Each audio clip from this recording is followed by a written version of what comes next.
السلام علیکم ورحمۃ اللہ وبرکاتہ۔ امید کرتے ہیں دوستو آپ سب خیر و عافیت سے ہوں گے۔ دوستو آج کی اس ویڈیو میں ہم آپ کو ایک ایسا عمل، ایک ایسا وظیفہ بتانے والے ہیں، یعنی سنانے والے ہیں کہ جس سے انشاءاللہ عز و جل آپ کی تمام پریشانیاں دور ہو جائیں گی۔ اگر آپ اپنے گھر میں پریشان حال ہیں، اگر آپ غریبی سے پریشان حال ہیں، اگر آپ جاب لیس ہیں، آپ کی جاب نہیں لگتی ہے اور گھر میں جھگڑے رہتے ہیں، گھر میں کوئی نہ کوئی بیمار رہتا ہے، گھر میں جادو جنات کا سایہ ہے، کسی نے آپ کو جادو کروا دیا ہے، یا پھر آپ ہر وقت ٹینشن میں رہتے ہیں، ہر وقت یہ خوف لگا رہتا ہے کہ کہیں ایسا نہ ہو کہ میرے ساتھ کوئی حادثہ ہو جائے، یا آپ رشتوں کی بندش سے پریشان حال ہیں، اگر آپ کے کاروبار میں بندش ہے، جی ہاں دوستو، تو آپ اس عمل کو، اس وظیفے کو ضرور سنیں۔ انشاءاللہ عز و جل آپ کی تمام پریشانیاں دور ہو جائیں گی۔ دوستو آپ سے گزارش ہے کہ اس ویڈیو کو لاسٹ تک ضرور سنیں اور دھیان سے ایک کمرے میں یا ایک جگہ الگ بیٹھ جائیں اور پورے دھیان سے توجہ کے ساتھ اس عمل کو، اس وظیفے کو، اس سورہ کو آپ سنیں۔ دوستو ایک اور آپ سے گزارش ہے کہ اگر آپ سچے پکے مسلمان ہیں تو آپ کو نماز کی پابندی کرنی چاہیے، کیونکہ جو مومن ہوتا ہے وہ کبھی نماز نہیں چھوڑتا ہے۔ آپ کو پانچوں وقت کی نماز پڑھنی چاہیے، کیونکہ دوستو اگر آپ نماز چھوڑتے ہیں تو نماز چھوڑنے سے گھر میں بے برکتی ہوتی ہے، روزی میں برکت نہیں ہوتی، عمر میں برکت نہیں ہوتی۔ اگر آپ نماز کی پابندی کریں گے تو انشاءاللہ عز و جل اس کی برکت سے آپ کی تمام پریشانیاں دور ہو جائیں گی۔ اور دوستو اگر آپ کے کوئی رشتہ دار ہیں یا آپ کے ساتھی ہیں، آپ کے دوست ہیں، فرینڈز ہیں، وہ بھی اگر پریشان حال ہیں، بیمار ہیں، تو ان کو بھی یہ ویڈیو آپ ضرور شیئر کریں، کیونکہ ہو سکتا ہے آپ کے ایک شیئر سے کسی کی زندگی بدل جائے، اور ثواب کی نیت سے اسے زیادہ سے زیادہ شیئر کریں، ثواب کی نیت سے اس ویڈیو کو خوب شیئر کریں۔ دوستو اس ویڈیو کو لاسٹ تک ضرور سنیں اور آپ آمین لکھیں۔ کمنٹ باکس میں آپ کو آمین لکھنا ہے، کیونکہ پتہ نہیں کس کی آمین اللہ عز و جل قبول فرما لے اور ہم سب کا بیڑا پار ہو جائے۔ تو دوستو آپ کو آمین کمنٹ باکس میں لکھنا ہے۔ تو آئیے بنا کسی دیری کے یہ عمل شروع کرتے ہیں۔ ہم پڑھیں گے اور آپ کو دھیان سے سننا ہوگا۔ آئیے شروع کرتے ہیں۔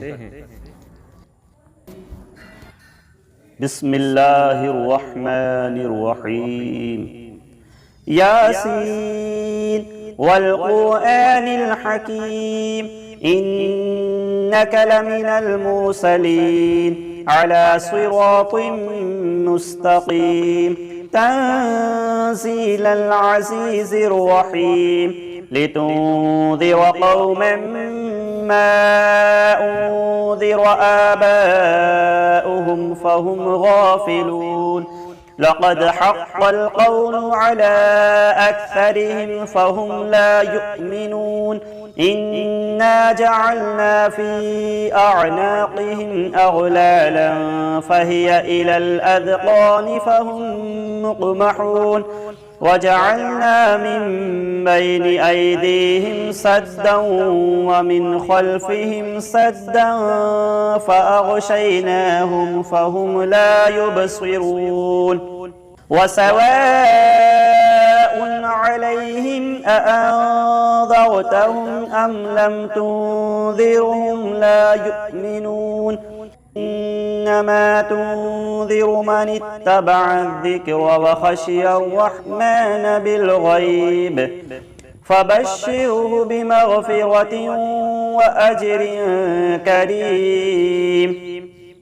إنا نحن نحيي الموتى ونكتب ما قدموا وآثارهم وكل شيء أحصيناه في إمام مبين. واضرب لهم مثلا أصحاب القرية إذ جاءها المرسلون إذ أرسلنا إليهم 2 فكذبوهما فعززنا بثالث فقالوا إنا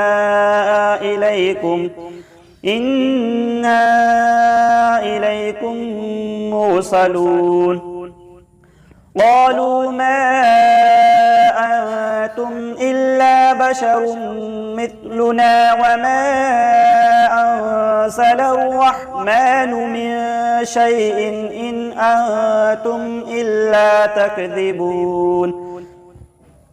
قالوا ربنا يعلم إنا إليكم لمرسلون وما علينا إلا البلاغ المبين. قالوا إنا تطيرنا بكم لئن لم تنتهوا لنرجمنكم وليمسنكم منا عذاب أليم. قالوا طائركم معكم أئن ذكرتم بل أنتم قوم مسرفون. وجاء من أقصى المدينة رجل يسعى قال يا قوم اتبعوا المرسلين اتبعوا من لا يسألكم أجرا وهم مهتدون. وما لي لا أعبد الذي فطرني وإليه ترجعون. أأتخذ من دونه آلهة إن يردني الرحمن بضر لا تغن عني شفاعتهم شيئا ولا ينقذون. إني إذا لفي ضلال مبين. إني آمنت بربكم فاسمعون. قيل ادخل الجنة قال يا ليت قومي يعلمون بما غفر لي ربي وجعلني من المكرمين. وما أنزلنا على قومه من بعده من جند من السماء وما كنا مرسلين إن كانت إلا صيحة واحدة فإذا هم خامدون. يا حسرة على العباد ما يأتيهم من رسول إلا كانوا به يستهزئون. ألم يروا كم أهلكنا قبلهم من القرون أنهم إليهم لا يرجعون. وإن كل لما جميع لدينا محضرون. وآية لهم الأرض الميتة أحييناها وأخرجنا منها حبا فمنه يأكلون. وجعلنا فيها جنات من نخيل وأعناب وفجرنا فيها من العيون ليأكلوا من ثمره وما عملته أيديهم أفلا يشكرون. سبحان الذي خلق الأزواج كلها مما تنبت الأرض ومن أنفسهم ومما لا يعلمون. وآية لهم الليل نسلخ منه النهار فإذا هم مظلمون والشمس تجري لمستقر لها ذلك تقدير العزيز العليم والقمر قدرناه منازل حتى عاد كالعرجون القديم لا الشمس ينبغي لها أن تدرك القمر ولا الليل سابق النهار وكل في فلك يسبحون وآية لهم أنا حملنا ذريتهم في الفلك المشحون وخلقنا لهم من مثله ما يركبون وإن نشأ نغرقهم فلا صريخ لهم ولا هم ينقذون إلا رحمة منا ومتاعا إلى حين وإذا قيل لهم اتقوا ما بين أيديكم وما خلفكم لعلكم ترحمون وما تأتيهم من آية من آيات ربهم إلا كانوا عنها معرضين وإذا قيل لهم أنفقوا مما رزقكم الله قال الذين كفروا للذين آمنوا أنطعم من لو يشاء الله أطعمه إن أنتم إلا في ضلال مبين ويقولون متى هذا الوعد إن كنتم صادقين ما ينظرون إلا صيحة واحدة تأخذهم وهم يخصمون فلا يستطيعون توصية ولا إلى أهلهم يرجعون ونفخ في الصور فإذا هم من الأجداث إلى ربهم ينسلون قالوا يا ويلنا من بعثنا من مرقدنا هذا ما وعد الرحمن وصدق المرسلون إن كانت إلا صيحة واحدة فإذا هم جميع لدينا محضرون فاليوم لا تظلم نفس شيئا ولا تجزون إلا ما كنتم تعملون إن أصحاب الجنة اليوم في شغل فاكهون هم وأزواجهم في ظلال على الأرائك متكئون لهم فيها فاكهة ولهم ما يدعون سلام قولا من رب رحيم وامتازوا اليوم أيها المجرمون ألم أعهد إليكم يا بني آدم ألا تعبدوا الشيطان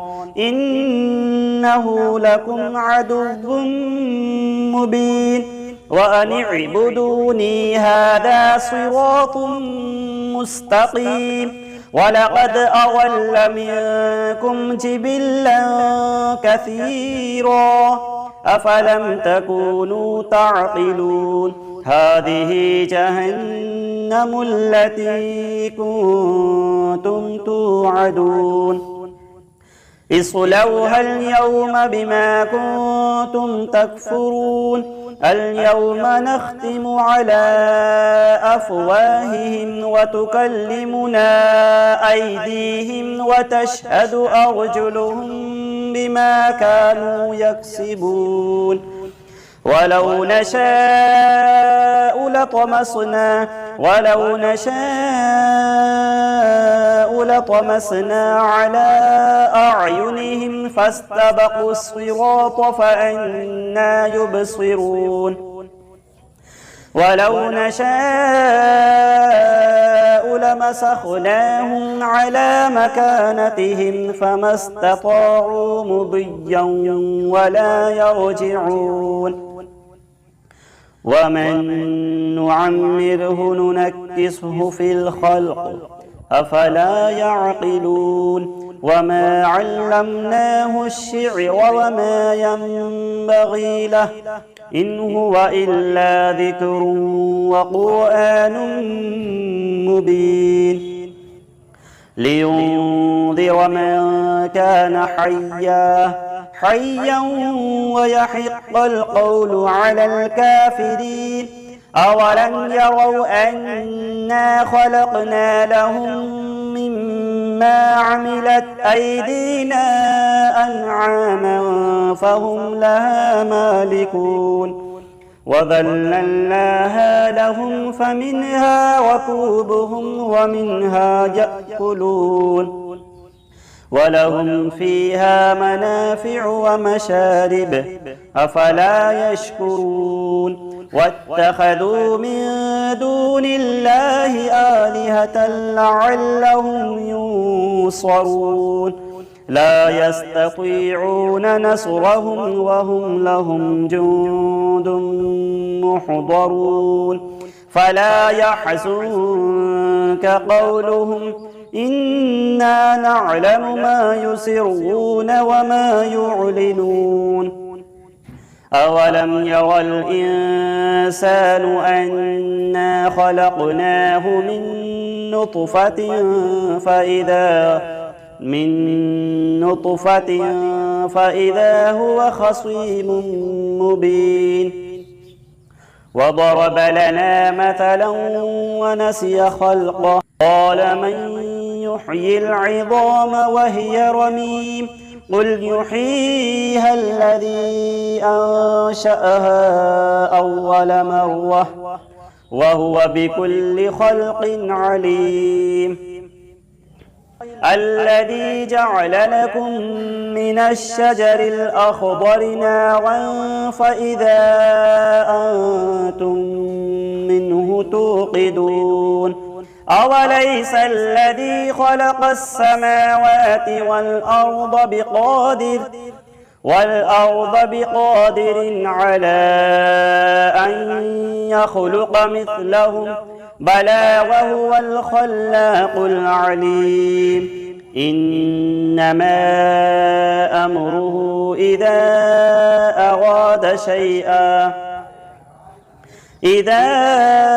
أراد شيئا أن يقول له كن فيكون فسبحان الذي بيده ملكوت كل شيء وإليه ترجعون صدق الله العظيم بسم الله الرحمن الرحيم الله لا إله إلا هو الحي القيوم لا تأخذه سنة ولا نوم له ما في السماوات وما في الأرض من ذا الذي يشفع عنده إلا بإذنه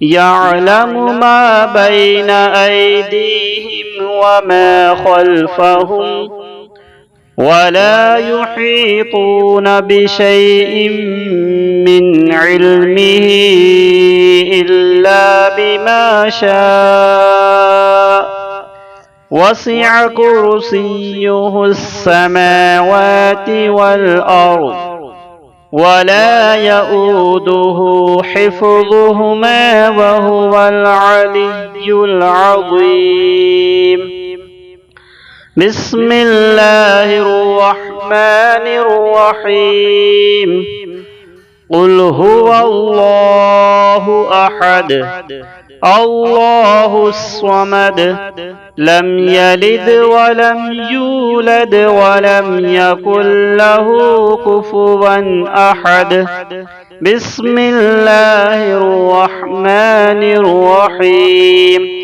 قل هو الله أحد الله الصمد لم يلد ولم يولد ولم يكن له كفوا أحد بسم الله الرحمن الرحيم قل هو الله أحد الله الصمد لم يلد ولم يولد ولم يكن له كفوا أحد بسم الله الرحمن الرحيم الحمد لله رب العالمين الرحمن الرحيم مالك يوم الدين إياك نعبد وإياك نستعين اهدنا الصراط المستقيم صراط الذين أنعمت عليهم غير المغضوب عليهم ولا الضالين بسم الله الرحمن الرحيم ألف لام ميم ذلك الكتاب لا ريب فيه هدى للمتقين الذين يؤمنون بالغيب ويقيمون الصلاة ومما رزقناهم ينفقون والذين يؤمنون بما أنزل إليك وما أنزل من قبلك وبالآخرة هم يوقنون بسم الله الرحمن الرحيم اللهم صل على سيدنا ومولانا محمد معدن الجود والكرم وآله وبارك وسلم اللهم صل على سيدنا ومولانا محمد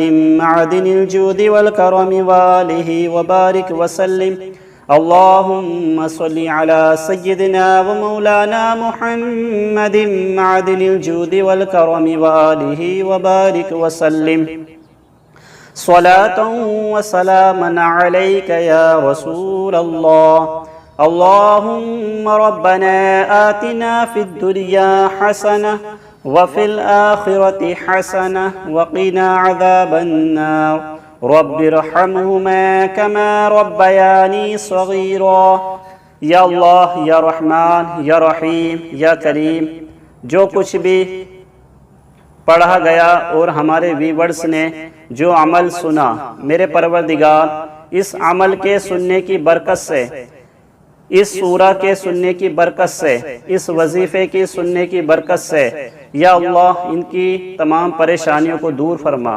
جتنے بھی ہمارے ویورز ہیں، ہمارے دیکھنے والے ہیں، ہمارے چاہنے والے ہیں، یا اللہ ان کی تمام پریشانی بیماریوں کو دور فرما۔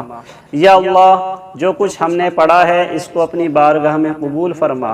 اس سب کا ثواب سب سے پہلے ہمارے پیارے آقا حضرت محمد مصطفیٰ صلی اللہ تعالی علیہ وآلہ وسلم کی بارگاہ میں پیش کرتے ہیں، مولا قبول فرما۔ پیارے نبی صلی اللہ تعالی علیہ وآلہ وسلم کے وسیلے سے تمام انبیاء اکرام، تمام صحابہ اکرام، اہل بیت، تابعین، تبع تابعین، ازواج مطہرات کی بارگاہ میں پیش کرتے ہیں، مولا قبول فرما۔ حضرت الشیخ عبدالقادر جیلانی غوث اعظم دستگیر بڑے پیر صاحب کی بارگاہ میں پیش کرتے ہیں، مولا قبول فرما۔ یا اللہ اس سب کا سبب حضرت خواجہ عثمان ہارونی، حضرت خواجہ غریب نواز رحمت اللہ تعالی علیہم اجمعین کی بارگاہ میں پیش کرتے ہیں، مولا قبول فرما۔ یا اللہ اس سب کا سبب جتنے بھی سلاسل کے بزرگان دین آئے ہیں، اولیاء کرام آئے ہیں، تمام کی بارگاہ میں پیش کرتے ہیں، مولا قبول فرما۔ بالخصوص ہمارے پیر و مرشد حضرت اختر رضا خان حدود تاج الشریعہ رحمۃ اللہ تعالی علیہ کی بارگاہ میں پیش کرتے ہیں، مولا قبول فرما۔ یا اللہ میرے پروردگار، المؤمنین والمؤمنات والمسلمین والمسلمات کی ارواح کو اس کا ثواب نظر کرتے ہیں، مولا قبول فرما۔ اور جتنے بھی ہمارے ویورز ہیں، ہماری ویڈیو دیکھنے والے ہیں، ان ویڈیو دیکھنے والے جتنے بھی ویورز ہیں میرے پروردگار، ان کے گھر سے جو بھی مومن مومنات آخرت کو کوچ کر گئے ہوں، ان کے ارواح کو اس کا ثواب نظر کرتے ہیں، مولا قبول فرما۔ ان کے گناہ کبائر صغائر کو معاف فرما۔ یا اللہ یا رحمان یا رحیم یا کریم، ہم نے جو یہ عمل یا وظیفہ پڑھا ہے، یا اللہ جو ہمارے ویورز نے یہ وظیفہ یہ عمل سنا ہے پروردگار، اس کی برکت سے تمام ہی ہمارے چاہنے والے، تمام ہی ہماری ویڈیوز کو دیکھنے والوں کے یا اللہ تمام پریشانیوں کو دور فرما۔ یا اللہ جو قرض دار ہیں ان کے قرضوں کو ختم کر دے، ان کو قرضے سے نجات عطا فرما۔ اور یا اللہ میرے پروردگار جو پریشان حال ہیں ان کی پریشانیوں کو دور فرما، جو بیمار ہیں ان کو شفائے کلی عطا فرما۔ یا اللہ جو پریشان حال ہیں ان کی پریشانیوں کو دور فرما، جو غریب ہیں ان کی غربت کو دور فرما۔ یا اللہ جو بے سہارا ہیں ان کو سہارا عطا فرما۔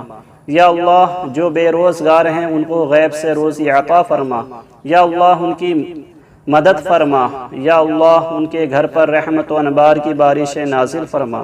یا اللہ ہمارے تمام ہی دیکھنے والوں کو، ہماری تمام ہی ویورز کو پکا سچا نمازی بنا، اسلامی زندگی عطا فرما۔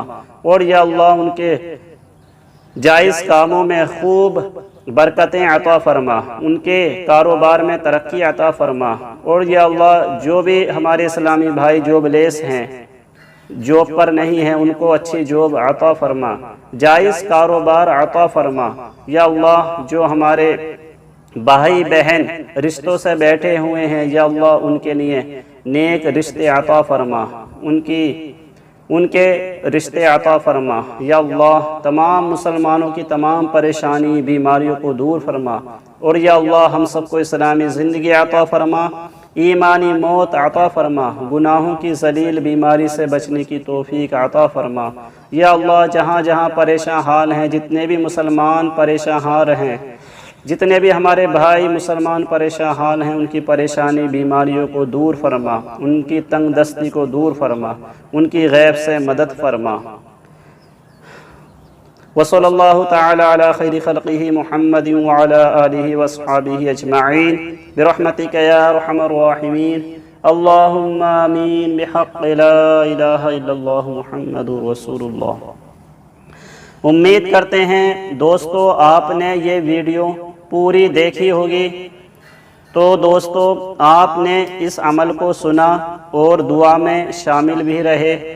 دوستو آپ کمنٹ باکس میں آمین ضرور لکھیں تاکہ ہمیں پتہ چل جائے کہ آپ نے اس عمل کو پورا سنا اور آپ نے آمین بھی کہا، اور آپ کی آمین کو اور ہماری دعا کو اللہ تعالیٰ اپنی بارگاہ میں قبول فرمائے۔